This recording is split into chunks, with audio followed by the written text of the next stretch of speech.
అమ్మవారి దర్శనం అంతరాలయం ఇప్పుడు 500 చేశారండి. అప్పుడు నేను అడిగినప్పుడు దసరా వరకు ఉంచుతామండి అన్నారు. దాన్ని కంటిన్యూ చేశారు.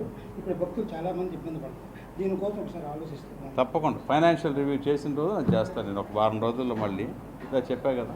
ఈరోజు మౌలిక సదుపాయాల గురించి చేసాము. ఫైనాన్షియల్గా ఏం కావాలి ఏంటనేది ఆర్థిక పరిస్థితులను బట్టి చూద్దాం. 500 చేయడానికి గల కారణం ఏంటి, తగ్గించాలంటే అవసరమా ఏంటి అనేది. భక్తులకు నిజంగా ఇబ్బంది ఉంటే మాత్రం తప్పకుండా తిరుమలలో లేదు కాదంటే భక్తులకు ఇబ్బంది అంటే ఏమండి ఇబ్బంది మీద నోటీసులకు వచ్చిందా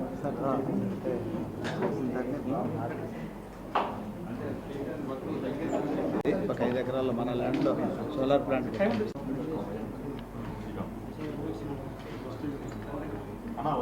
ఓకేనా? ఎవరైనా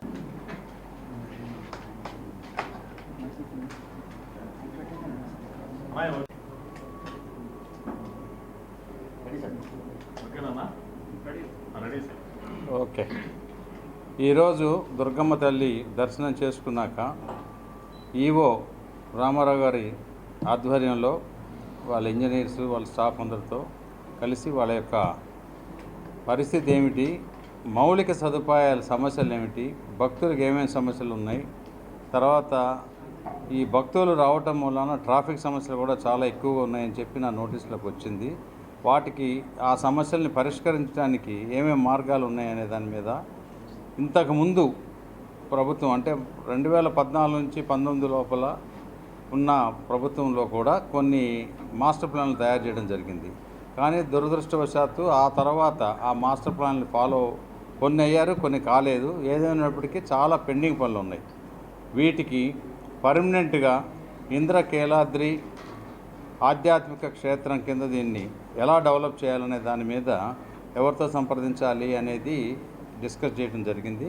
ప్రస్తుతానికైతే మాత్రం ఇంకా చాలా పనులు ఉన్నాయి. క్యూ కాంప్లెక్స్లు ప్లస్ పార్కింగ్ ఏరియాస్ కట్టవలసిన అవసరం ఉంది.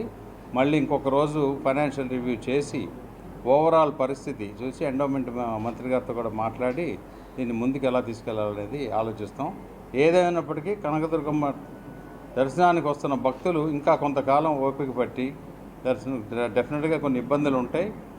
వీలైన త్వరగా అవన్నీ కూడా ఆ ఇబ్బందుల్ని తొలగించే విధంగా పనిచేస్తామని చెప్పి మరొకసారి చెప్తున్నాను. రైట్ సార్, ఇంతకుముందు దేవాదాయ శాఖ ముందు